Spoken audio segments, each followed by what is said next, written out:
नमस्कार दोस्तों, आइए जानते हैं आज की उत्तर प्रदेश से जुड़ी बहुत ही महत्वपूर्ण और काम की बड़ी खबरों को सिर्फ 10 मिनट में। उससे पहले चैनल को सब्सक्राइब नहीं किया तो कर दें। साथ में वीडियो को लाइक करके अपने जिले का नाम जरूर लिखें ताकि आपके जिले की जानकारी आपको मिल सके। तो आइए दोस्तों, आज की खबरों की शुरुआत करते हैं पहली खबर से। फरवरी में अप्रैल जैसी गर्मी का एहसास, मौसम में बदलाव के संकेत। उत्तर प्रदेश में इन दिनों मौसम कुछ अलग ही रंग दिखा रहा है। फरवरी का महीना होने के बावजूद तीखी धूप और पूर्वी हवाओं के मेल से ऐसा लग रहा है जैसे अप्रैल की गर्मी ने समय से पहले ही दस्तक दे दी हो। धूप इतनी तेज हो चुकी है कि लोग गर्मियों के हल्के कपड़े पहनने लगे हैं और दिन के समय पंखों की भी जरूरत महसूस होने लगी है।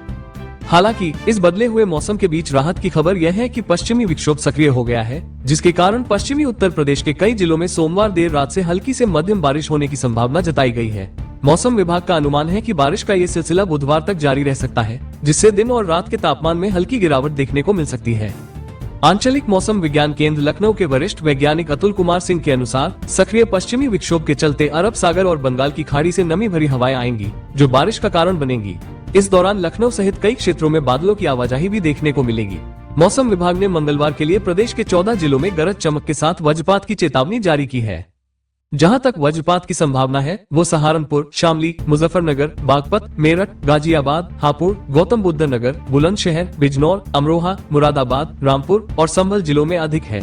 मौसम विभाग ने लोगों से सावधानी बरतने की अपील की है, खासकर खुले इलाकों में न रहने और पेड़ों के नीचे पनाह न लेने की सलाह दी गई है। यदि बारिश अपेक्षित तरीके से होती है तो इससे न केवल तापमान में कमी आएगी बल्कि किसानों को भी फायदा हो सकता है, खासकर उन किसानों के लिए जो रबी की फसलों की सिंचाई की योजना बना रहे थे। यह मौसम परिवर्तन फसलों के लिए फायदेमंद साबित हो सकता है, बशर्ते कि बारिश अत्यधिक न हो। अब आगे एक और खबर को देखें दोस्तों। उत्तर प्रदेश में टीबी अभियान का 1 महीना पूरा। अब तक 53,000 मरीज मिले। उत्तर प्रदेश में 1 जनवरी से शुरू हुए 100 दिवसीय सघन टीबी तपेदिक अभियान का पहला महीना पूरा हो चुका है। इस अभियान के दौरान अब तक प्रदेश भर में 53,251 नए टीबी मरीजों की पहचान की गई है। इनमें सबसे अधिक मरीज आगरा जिले में मिले हैं, जहां कुल 2,057 मरीज चिन्हित किए गए हैं। इसके बाद सीतापुर में 2,045 मरीज, लखनऊ में 1,818, अलीगढ़ में 1,582 और कानपुर में 1,536 मरीज पाए गए हैं। राज्य क्षय रोग अधिकारी डॉक्टर शैलेंद्र भटनागर ने बताया कि निक्षय मित्रों ने प्रदेश में सबसे अधिक 15,222 टीबी मरीज मथुरा जिले में गोद लिए हैं। इस अभियान के तहत कुल 3-24-2026 शिविरों का आयोजन किया गया, जिसमें औसतन प्रतिदिन 4,604 शिविर लगाए गए। निक्षय मित्रों ने 1,82,182 मरीजों को गोद लिया और 3,06,477 पोषण पोटलियों का वितरण किया गया। अब तक चिन्हित किए गए मरीजों में से 36,295 मरीजों का इलाज शुरू किया जा चुका है। राज्य सरकार का लक्ष्य है कि सभी 75 जिलों में लगभग 3 करोड़ की उच्च जोखिम वाली आबादी की स्क्रीनिंग की जाए, जिसमें अब तक 1.72 करोड़ लोगों की स्क्रीनिंग, एक्सरे, ट्रूनाट और माइक्रोस्कोपिक जांच की जा चुकी है। अब इधर देखिए, अगली खबर आ रही है। यूपी का बजट 8 लाख करोड़ के पार। फरवरी के अंतिम सप्ताह में पेश होने की संभावना। उत्तर प्रदेश विधानमंडल का बजट सत्र फरवरी के आखिरी सप्ताह में आयोजित किया जाएगा, जिसमें लगभग 8 लाख करोड़ रुपए का बजट पेश किए जाने की संभावना है। इस बजट में विकास के योगी मॉडल की छाप साफ तौर पर देखने को मिलेगी। सरकार का फोकस इस बार मध्य वर्ग, युवाओं, किसानों और महिलाओं पर रहेगा।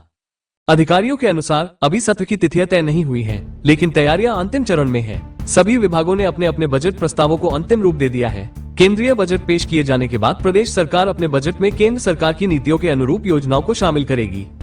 इससे पहले केंद्रीय वित्त मंत्री निर्मला सीतारमण ने लोकसभा में मोदी सरकार 3.0 का दूसरा बजट पेश किया, जिसे प्रधानमंत्री नरेंद्र मोदी ने ऐतिहासिक बताया। वहीं विपक्ष के नेता राहुल गांधी ने इस बजट को आर्थिक संकट के समाधान के लिए अपर्याप्त करार दिया और बड़े बदलाव की जरूरत पर जोर दिया। यूपी सरकार का ये बजट आगामी लोकसभा चुनावों के मद्देनजर भी महत्वपूर्ण माना जा रहा है, जिसमें विकास, निवेश और उपभोग को बढ़ावा देने वाली योजनाओं पर विशेष जोर दिया जाएगा। चलिए इसी के साथ देखते हैं अगली खबर को। मेरठ में लगेगा रोजगार मेला, हजारों युवाओं को मिलेगा नौकरी का मौका। पश्चिमी उत्तर प्रदेश के मेरठ सहित अन्य जिलों के उन युवाओं के लिए खुशखबरी है जो निजी क्षेत्र में रोजगार की तलाश कर रहे हैं। मेरठ क्षेत्रीय सेवायोजन कार्यालय फरवरी महीने में कुल 6 रोजगार मेलों का आयोजन करेगा। इनमें से 4 मेले कचहरी परिसर स्थित कार्यालय में और 2 अन्य शिक्षण संस्थानों में लगाए जाएंगे। सहायक निदेशक शशिभूषण उपाध्याय के अनुसार बेटियों के लिए विशेष रूप से 12 फरवरी को पिंक मेला का आयोजन किया जाएगा, जिसका आयोजन शहीद मंगल पांडे महिला डिग्री कॉलेज माधवपुरम में होगा। इस मेले में 50 से अधिक कंपनियों के प्रतिनिधि अभ्यर्थियों का साक्षात्कार लेंगे। इसके अलावा फरवरी के तीसरे सप्ताह में 2 बड़े रोजगार मेले आयोजित किए जाएंगे, जिनमें 100 से अधिक कंपनियां भाग लेंगी और 10,000 से अधिक युवाओं को नौकरी के अवसर प्रदान किए जाएंगे। जो भी युवा इन मेलों में भाग लेना चाहते हैं, उन्हें अपने शैक्षिक प्रमाण पत्र और अन्य आवश्यक दस्तावेज तैयार रखने की सलाह दी गई है। अब आगे एक और खबर को देखें दोस्तों। 8वां वेतन आयोग, जानिए सरकारी कर्मचारियों की सैलरी में कितना होगा इजाफा। केंद्र सरकार के कर्मचारियों के वेतन और पेंशन में संशोधन के लिए 8वें वेतन आयोग को हरी झंडी मिल चुकी है। इसे अगले साल लागू किए जाने की संभावना है। रिपोर्टों के अनुसार 8वें वेतन आयोग में फिटमेंट फैक्टर 2.86 हो सकता है, जिससे कर्मचारियों के वेतन में उल्लेखनीय वृद्धि होगी।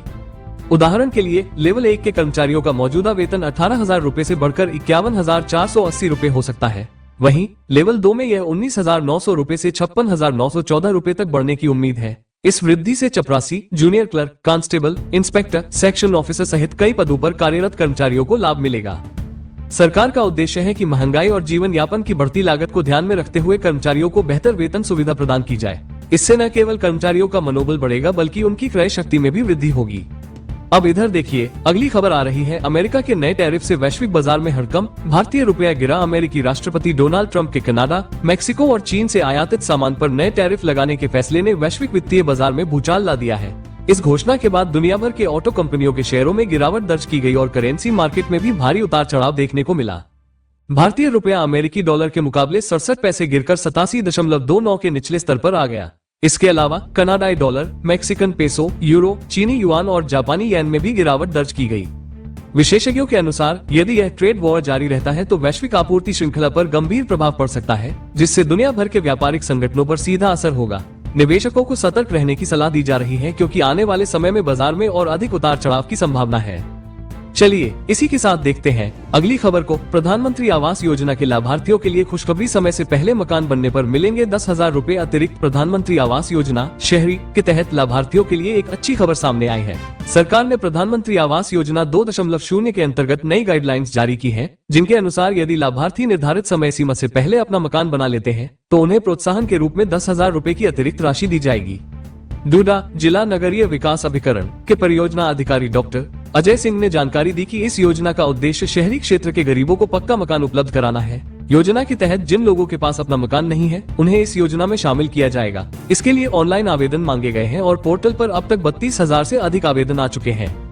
प्रधानमंत्री आवास योजना 2.0 की खास बातें, आवास स्वीकृत होने और धनराशि जारी होने के बाद यदि लाभार्थी समय पर मकान का निर्माण पूरा कर लेते हैं तो उन्हें अतिरिक्त 10,000 रूपए दिए जाएंगे। योजना के तहत आवेदन की प्रक्रिया पूरी तरह से ऑनलाइन है, जिससे पारदर्शिता सुनिश्चित की जा सके। योजना का लाभ सिर्फ उन्हीं लोगों को मिलेगा जिनके पास शहरी क्षेत्र में अपना पक्का मकान नहीं है। ये योजना शहरी गरीबों के लिए आवास निर्माण को प्रोत्साहित करने के साथ साथ उन्हें समय पर मकान बनाने के लिए प्रेरित भी करेगी।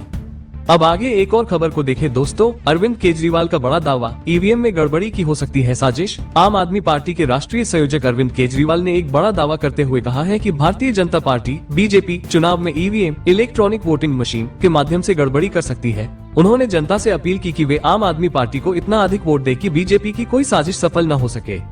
अरविंद केजरीवाल ने एक वर्चुअल प्रेस कॉन्फ्रेंस के दौरान कहा, सूत्रों से पता चला है कि ये लोग ईवीएम में 10% तक वोट की हेराफेरी कर सकते हैं। इसलिए जनता से अपील है कि वे आम आदमी पार्टी को इतना वोट दे कि यह अंतर 15% तक पहुंच जाए। उन्होंने आगे कहा, जहां भी मैं जा रहा हूं, लोग मुझसे एक ही बात कहते हैं कि हम वोट तो आपको देते हैं, लेकिन पता नहीं वो वोट जाता कहां है। इसलिए अब हमें और सतर्क रहने की जरूरत है। अरविंद केजरीवाल ने अपने भाषण के दौरान ये भी कहा कि जनता का भारी समर्थन ही इस तरह की गड़बड़ी से निपटने का सबसे बड़ा तरीका है।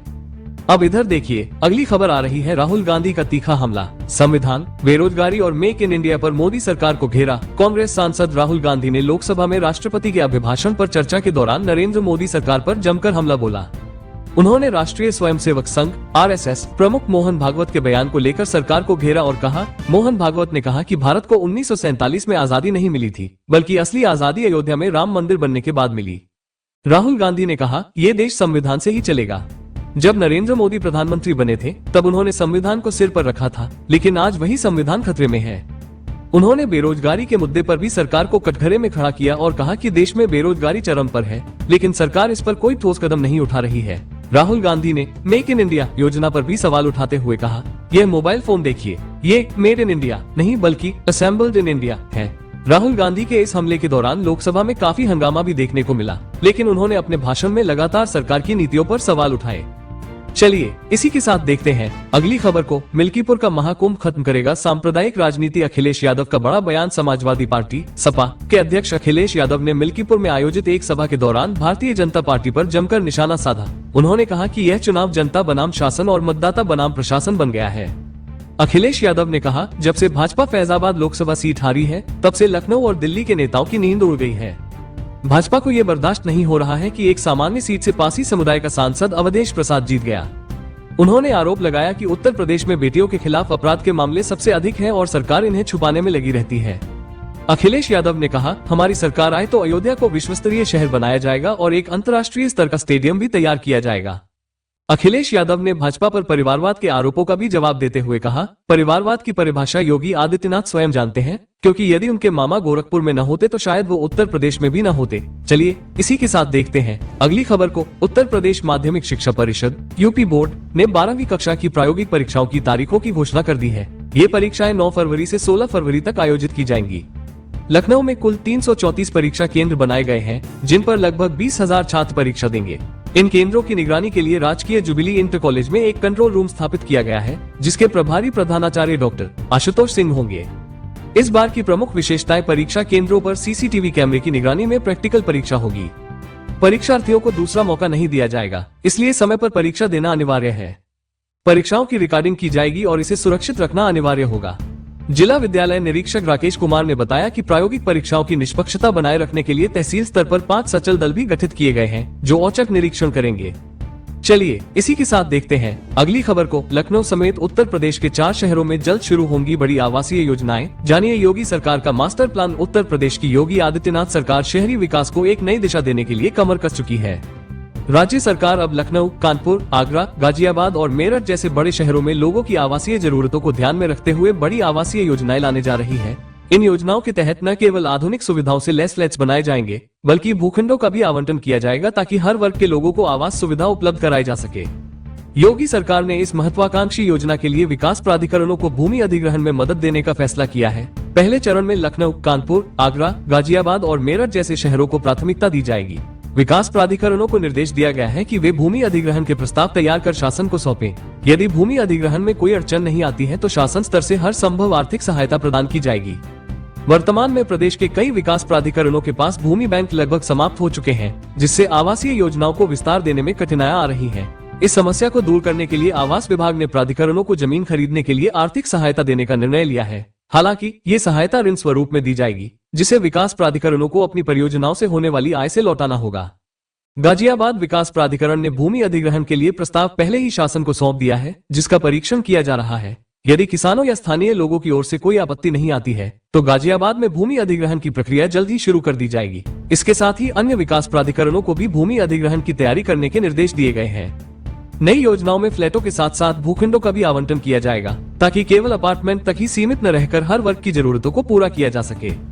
वर्तमान में अधिकतर विकास प्राधिकरणों के पास पर्याप्त जमीन न होने के कारण वे सिर्फ अपार्टमेंट बना रहे हैं, जिनमें से कई फ्लैट खाली पड़े रहते हैं। इसके समाधान के रूप में सरकार ने निर्देश दिया है कि आर्थिक रूप से कमजोर वर्ग EWS, निम्न आय वर्ग LIG और मध्यम आय वर्ग MIG के लिए अधिक भूखंड बेचे जाएं और फ्लैटों को बड़ा बनाया जाए, ताकि उच्च वर्ग के लोग भी इन्हें खरीदने के लिए आकर्षित हों। इस योजना के सफल क्रियान्वयन से उत्तर प्रदेश के प्रमुख शहरों में आवासीय सुविधाओं का विस्तार होगा और शहरीकरण को एक नई दिशा मिलेगी।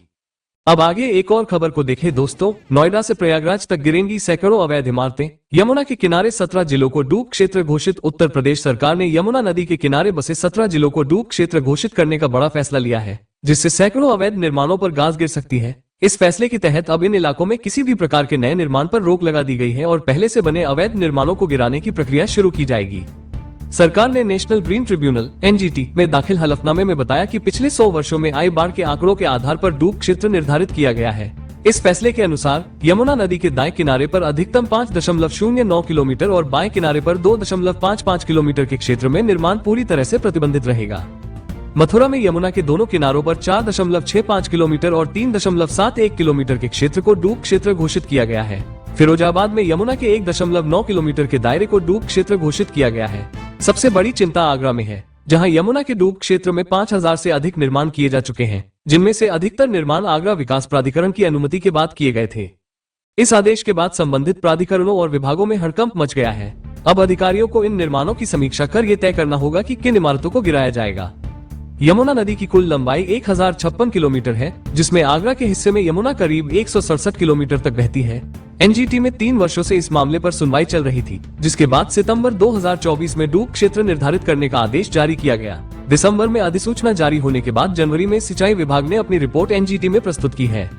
डूब क्षेत्र घोषित किए गए जिलों में नोएडा, अलीगढ़, मथुरा, हाथरस, आगरा, फिरोजाबाद, इटावा, जालौन, औरैया, कानपुर देहात, हमीरपुर, कानपुर, फतेहपुर, बांदा, चित्रकूट, कौशाम्बी और प्रयागराज शामिल है। अब इधर देखिए, अगली खबर आ रही है। यूपी के स्कूलों में शिक्षा गुणवत्ता सुधार के लिए 15 मार्च तक चयनित होंगे नए एआरपी। उत्तर प्रदेश में शिक्षा व्यवस्था को और बेहतर बनाने के लिए सरकार ने एकेडमिक रिसोर्स पर्सन एआरपी के चयन की प्रक्रिया तेज कर दी है। परिषदीय प्राथमिक और उच्च प्राथमिक विद्यालयों में शैक्षिकी गुणवत्ता सुधार के लिए कार्य करने वाले इन एआरपी का चयन 15 मार्च तक पूरा कर लिया जाएगा। प्रत्येक ब्लॉक में 5 एआरपी नियुक्त किए जाएंगे, जिससे कुल 4425 एआरपी चयनित किए जाएंगे। इस संबंध में स्कूली शिक्षा महानिदेशालय ने सभी जिलों को पारदर्शी और निष्पक्ष चयन प्रक्रिया अपनाने के निर्देश दिए हैं, ताकि योग्य और सक्षम शिक्षकों का चयन हो सके। अब एआरपी का कार्यकाल अधिकतम 3 वर्षों का होगा, जिसमें हर वर्ष उनके प्रदर्शन का मूल्यांकन किया जाएगा। वर्तमान में कार्यरत एआरपी का कार्यकाल 31 मार्च को समाप्त हो रहा है। इसलिए नए एआरपी के चयन के लिए जिलों में मुख्य विकास अधिकारी की अध्यक्षता में चयन समितियों का गठन किया गया है। चयन प्रक्रिया के तहत ऐसे शिक्षकों को वरीयता दी जाएगी जिन्होंने अभी तक 3 वर्षों का कार्यकाल पूरा नहीं किया है। प्रत्येक एआरपी को कम से कम 10 विद्यालयों को निपुण बनाने का लक्ष्य दिया गया है। इसके अलावा हर महीने 30 विद्यालयों का दौरा कर वहां शैक्षिकी गुणवत्ता सुधार के उपाय लागू करने होंगे। एआरपी पद पर कार्यरत शिक्षकों को शैक्षिकी भ्रमण और निरीक्षण के लिए हर महीने 2500 रुपये का अतिरिक्त भत्ता भी दिया जाएगा। चलिए इसी के साथ देखते हैं अगली खबर को। प्रयागराज महाकुंभ भगदड़ पर सुप्रीम कोर्ट की टिप्पणी। उत्तर प्रदेश सरकार के खिलाफ याचिका खारिज। प्रयागराज महाकुंभ के दौरान हुई भगदड़ की दुर्भाग्यपूर्ण घटना पर सुप्रीम कोर्ट ने चिंता जताई है, लेकिन उत्तर प्रदेश सरकार के अधिकारियों के खिलाफ कार्रवाई की मांग करने वाली याचिका को खारिज कर दिया है। मुख्य न्यायाधीश संजीव खन्ना ने याचिकाकर्ता वकील विशाल तिवारी से कहा कि यह एक गंभीर और चिंता का विषय है, लेकिन इस मामले में उच्च न्यायालय से संपर्क करना अधिक उचित रहेगा। कोर्ट ने यह भी बताया कि इस मामले की जांच के लिए पहले से ही एक न्यायिक आयोग गठित किया जा चुका है। इस मुद्दे को संसद के बजट सत्र के दौरान भी उठाया गया, जहां विपक्ष ने प्रयागराज महाकुंभ की भगदड़ में मारे गए लोगों की सूची सार्वजनिक करने की मांग की। विपक्ष ने आरोप लगाया कि उत्तर प्रदेश सरकार मृतकों के आंकड़ों को छुपा रही है और पारदर्शिता के लिए सरकार को मृतकों की पूरी सूची जारी करनी चाहिए। बजट सत्र की शुरुआत राष्ट्रपति के अभिभाषण के साथ हुई थी, लेकिन महाकुंभ की घटना ने संसद के माहौल को गरमा दिया। विपक्ष लगातार इस मुद्दे पर सरकार को घेरने की कोशिश कर रहा है। इस तरह प्रयागराज महाकुंभ की घटना ने न केवल सुप्रीम कोर्ट का ध्यान खींचा, बल्कि देश के राजनीतिक गलियारों में भी हलचल मचा दी है।